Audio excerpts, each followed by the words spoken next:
Hello, friends. Today we'll talk about one of the most talked about expeditions in history, the Women's Ascent of Annapurna in 1978. A legendary and tragic story that still sparks debate in the mountaineering community. But to understand how it all began, let's rewind a bit. Late 60s, early 70s, a new wave of feminism sweeps across the world. Women are increasingly claiming their rights, and these ideas gradually make their way into mountaineering, a male-dominated, tough, and closed-off club. At the time, many climbers believed that women had no place there. They weren't invited on expeditions, weren't allowed on difficult routes, and people claimed mountaineering was not a woman's business. When French mountaineer Claude Cogan and her Belgian partner died in 1959 while attempting to climb Cho Oyu, 8,188 meters, British reporter Stephen Harper summed it up. Even the bravest and most resilient women remain the weaker sex in a world of blizzards and avalanches. And such views weren't just in the West. Across the entire mountaineering community, women were seen as an anomaly. Then, in 1974, a tragedy occurred that only reinforced these stereotypes. Soviet climber Elvira Shataeva assembled a women's team and set out to climb Lenin Peak. The ascent ended in catastrophe. The entire group perished. In the West, people immediately started saying, maybe this tragedy proves that mountaineering isn't for women. That very idea even made it into Mountain magazine. At that time, 8,000ers remained almost unattainable for women.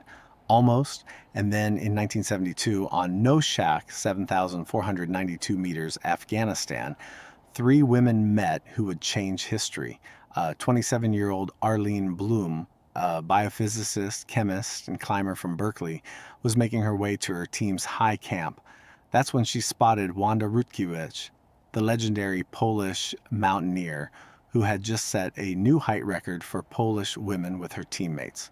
Tired but glowing, Wanda told Arlene, now women must climb above 8,000 meters.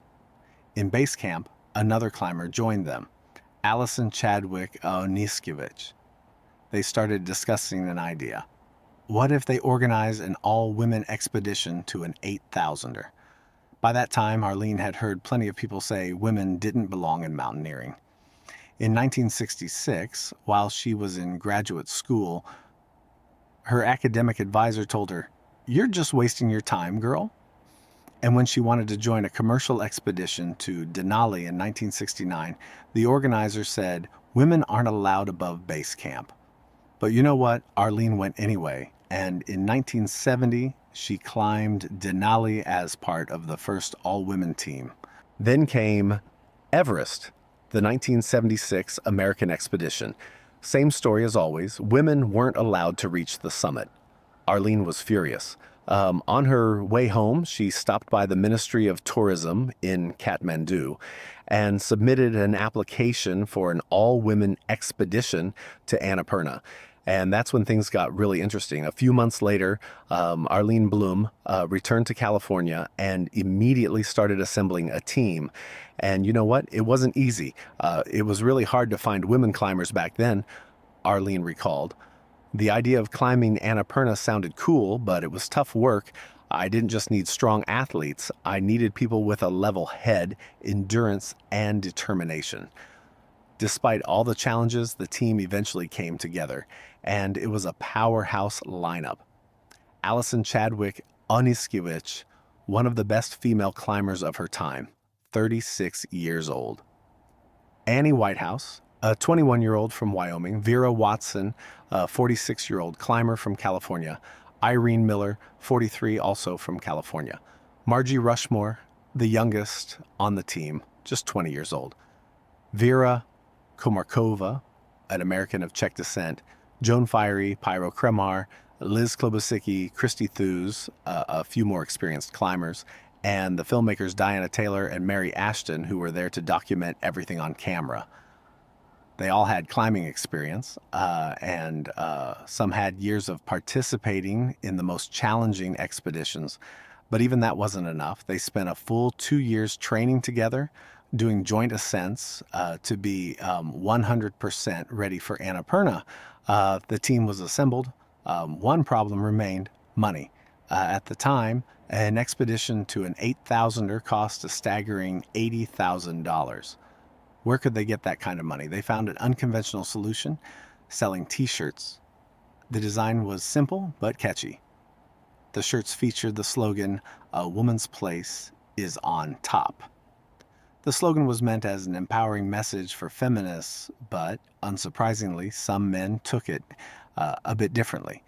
Christy Thues recalled, "I worked as a plumber in old San Francisco houses, and in my free time, I drove around the country selling those t-shirts.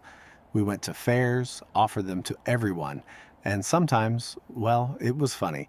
A huge guy would walk up, look me up and down, and smirk. Yeah, honey, I'll take one. Sure, dude, I'm sure you're buying it just for equality." Annie Whitehouse wasn't thrilled about the t-shirt frenzy either.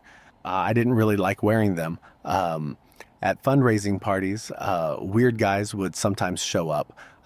Taking the slogan way too literally, we had to fend off unwanted attention. Eventually, even within the team, tensions flared. Some expedition members held pretty radical views, not just toward men, but toward each other as well. But despite all that, they did it. They raised $80,000, sold 15,000 t-shirts, and set off to conquer Annapurna. And this is where things got really tough. In this expedition, unity wasn't just important, it could be a matter of life and death. Arlene Blum understood that, so she organized therapy sessions. Yes, before heading to Annapurna, the team went to work through their inner demons, but as it turned out, those demons weren't exactly small.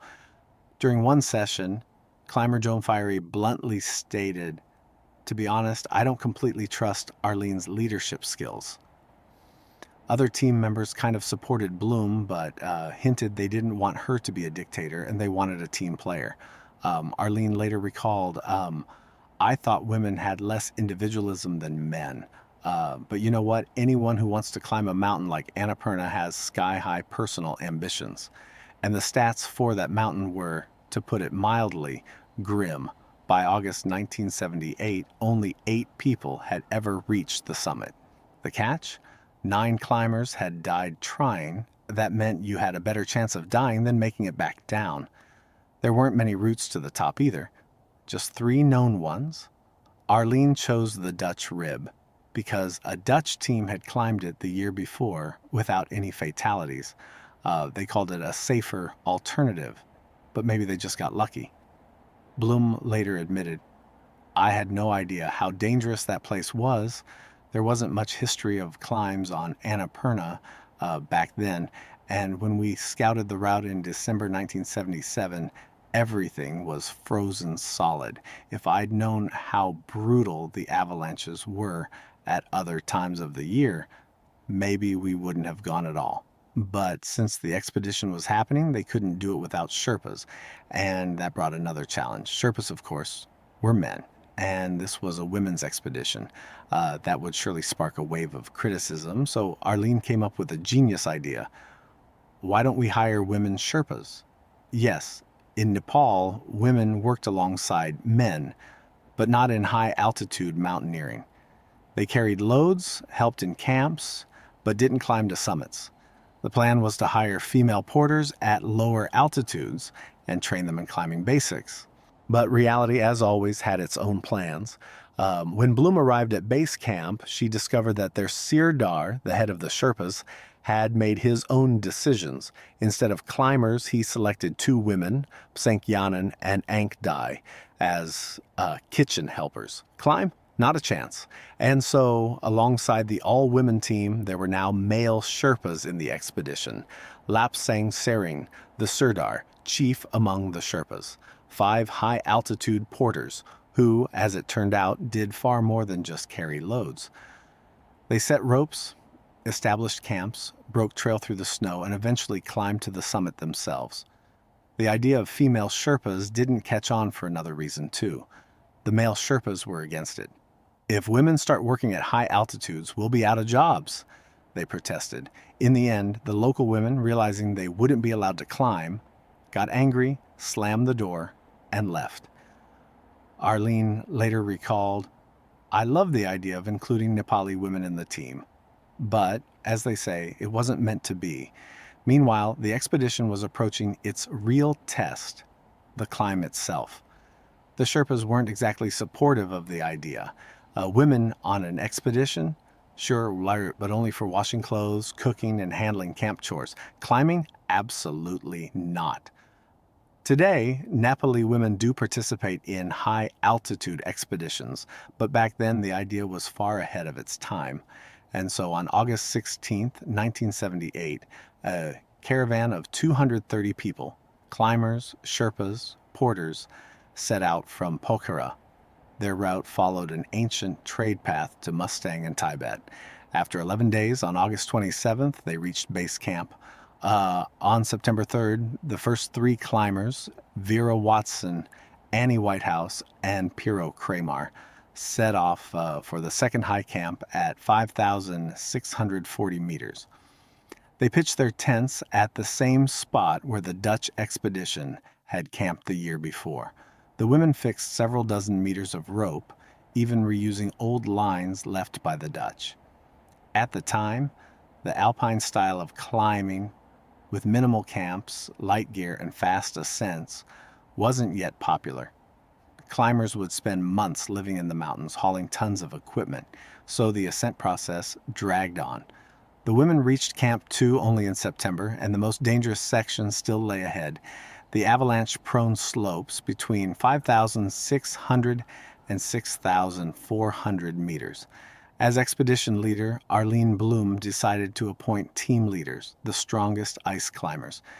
It seemed logical to assign this role to Alison Chadwick-Anyszkevic, Vera Komarkova, Liz Klobusicki, Piero Kramer.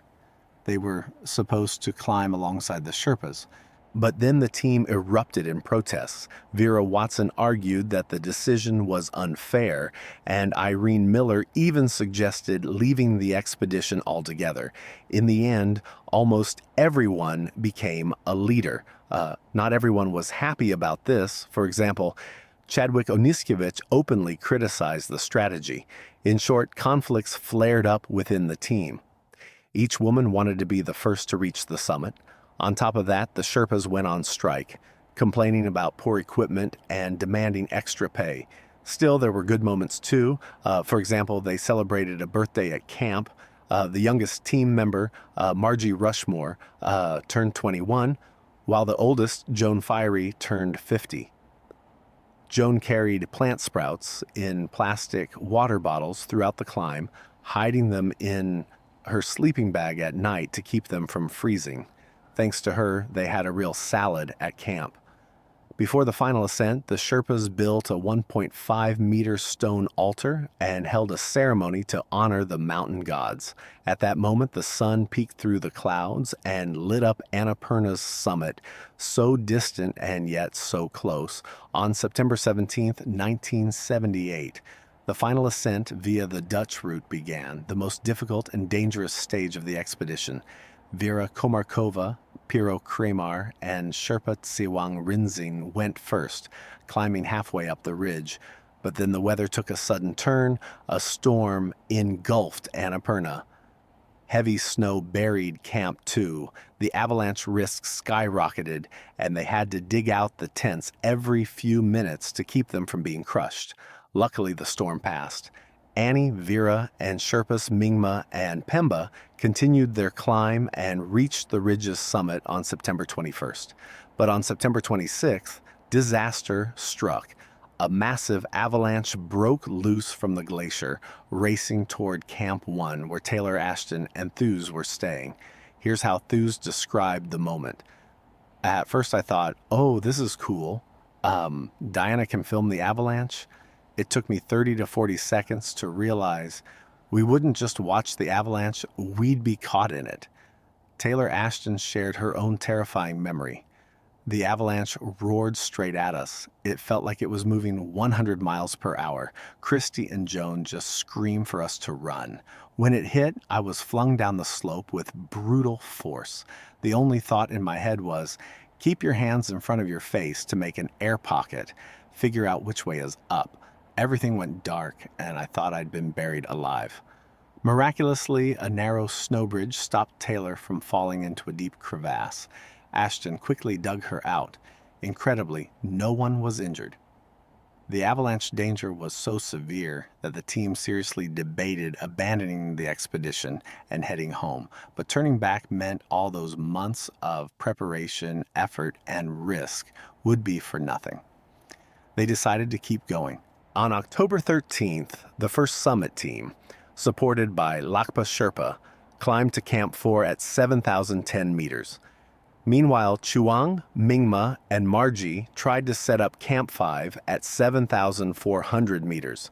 From Camp 5, the climbers would make their final push to the summit. Of course, not everyone would go at once. The ascent was divided into several smaller groups, but the main question lingered: who would be the first woman to summit Annapurna? Should they take Sherpas? If a man broke the trail, would it still count as an all-women ascent? Should they use supplemental oxygen? The tension kept rising. Feeling the pressure, Arlene Blum made a decision. The first team would consist of 3 women without Sherpas.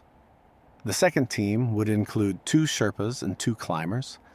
Supplemental oxygen would likely only be available to the first team. Here's how Margie Rushmore recalled the moment. When we discussed the first summit group, the tension was palpable. It felt like a fight for a place on the team. It seemed like the choice was between me and Irene Miller. I said, "I'm strong, plus I just turned 21. I want to stand on that summit, and I will," but Irene was 43. Despite Margie's determination, Blum made her choice. The first team included Irene Miller, Piero Kramer, and Vera Komarkova. Chuang and Mingma joined them. Their role was to ensure safety during the climb. Despite the dream of a purely female ascent, Blum told Miller at the last moment that if strong winds hit the ridge, she could take a Sherpa with her. Safety came first, even above symbolism. On the morning of October 15th, the 5 climbers prepared for the summit push. But just before they set out, Piero Kramer noticed her glove was torn. The tip of her finger froze in the wind. When she took off her glove, she saw her finger had turned white and stiff. In her regular life, Piero was an eye surgeon. Her fingers were her most valuable tool. She knew that even a minor frostbite could end her career. After weighing the risks, Kramer made the heartbreaking decision to turn back and return to the tent. In the end, 4 climbers continued toward the summit, 2 women and 2 men. Here's what Mingma Tenzing remembered. We started around 6:30 a.m. I broke trail almost halfway up the route, but eventually I was too exhausted to continue. Chuang took over. The weather was perfect. I walked a bit ahead of the others. We climbed without oxygen. From higher up, you could look down and see the tea houses in the Annapurna Sanctuary. I shouted back to the others to hurry up so they wouldn't miss the view. Here are Miller's memories. Problems began almost immediately. I'd take a step up and then slide half a step down. It wasn't agonizing, but it was incredibly exhausting.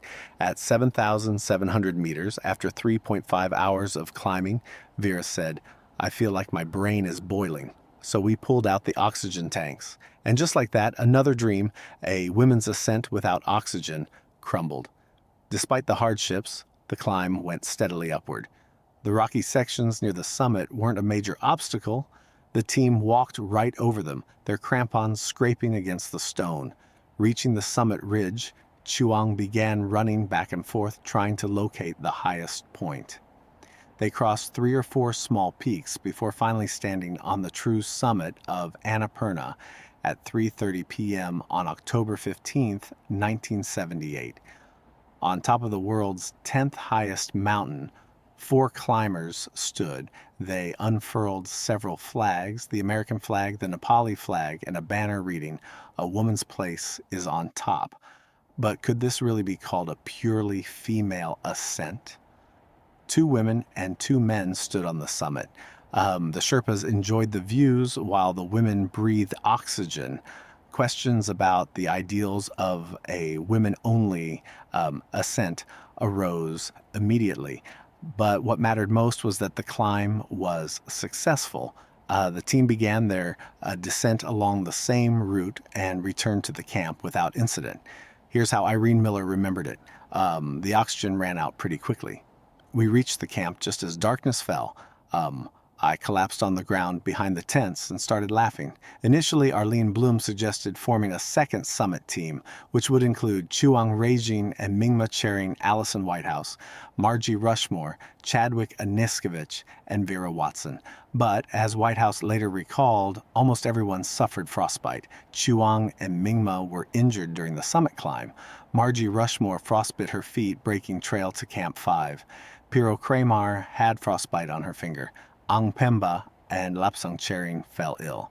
At this point, ending the expedition seemed the logical choice. The summit was conquered, most team members were injured, and their primary goals were achieved.